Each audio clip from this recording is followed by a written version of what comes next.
people play for fun. Simple distractions that help pass the time. Things that seem harmless and easy to forget the next day. But then, there are other kinds of games. The kind that feel different. The kind that don't belong in normal conversations. These are the games people don't talk about openly, especially not in daylight.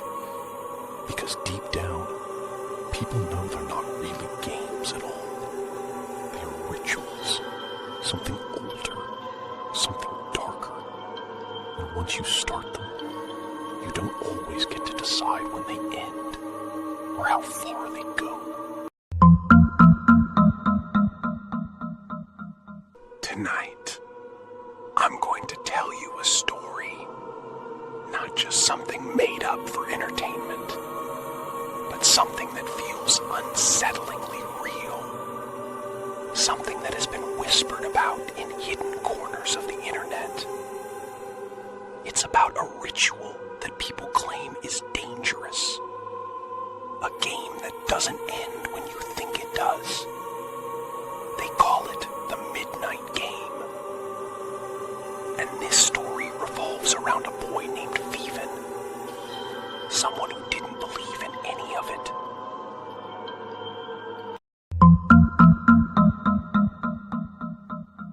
It was a quiet night, but not the peaceful kind of quiet that helps you relax. This silence felt heavy, almost suffocating, like the air itself was holding something back. Vivan sat alone in his room, staring at his phone, scrolling endlessly without really paying attention to anything. It was just a habit, something to pass time. The room around him was still, the only light coming from his screen. Everything felt normal, at least on the surface. But sometimes it's in moments like these that something unexpected finds its way in.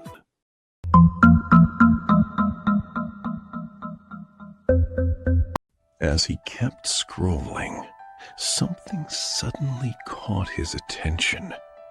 It wasn't flashy or loud, just a simple post buried deep within pages of content. It had no likes, no comments, no indication that anyone else had even seen it. That alone made it strange. Curious, Vivan stopped and focused on it. There was nothing but a single line written there. No explanation, no context, just words sitting quietly on the screen, waiting to be read by whoever was willing to notice them.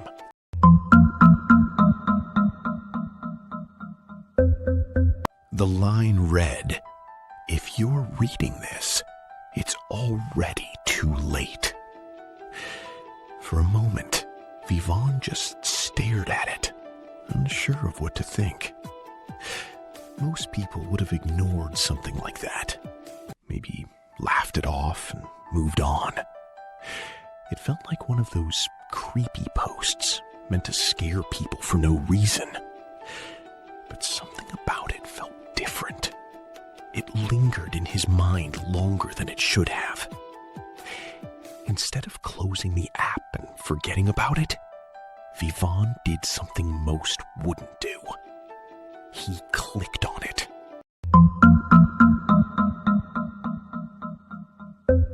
The instructions were simple, almost too simple to take seriously.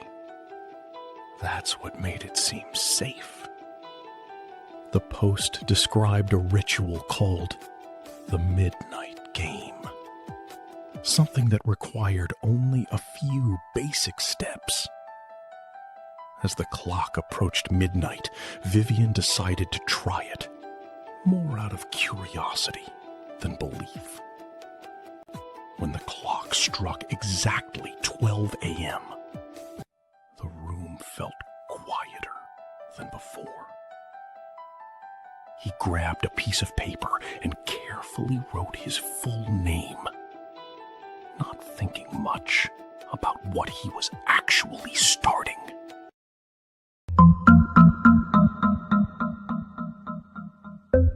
He placed the paper in front of him and lit a candle. The flame flickered softly at first, casting long shadows across the walls of his room. Those shadows stretched and moved in ways that didn't feel completely natural. But Vivan ignored it. Taking a deep breath, he leaned slightly forward and whispered the words from the instructions. "I invite you in." His voice was low, almost uncertain. But the moment he said it, the room seemed to grow quieter than before. For a few seconds, nothing happened. Everything remained still, just as it had been before. Vivan almost smiled, thinking it was all fake. But then suddenly, his phone shut off completely. No warning, no low battery sign, nothing. It just went black in his hand. The small sense of comfort he had vanished instantly. And for the first time, he felt it. The room didn't feel empty anymore. There was a presence. Something subtle, but impossible to ignore once noticed.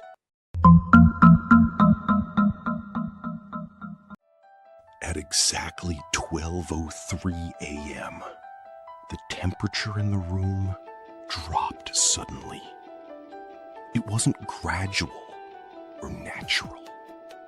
It was immediate, like stepping into a freezer. Vivan could see his own breath forming in the air.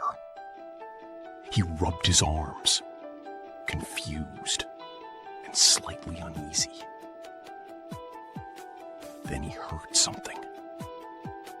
A sound that didn't belong there. Footsteps. Slow and heavy. Echoing from somewhere outside his room. Each step felt deliberate, controlled, not random like a house settling or wind moving things around.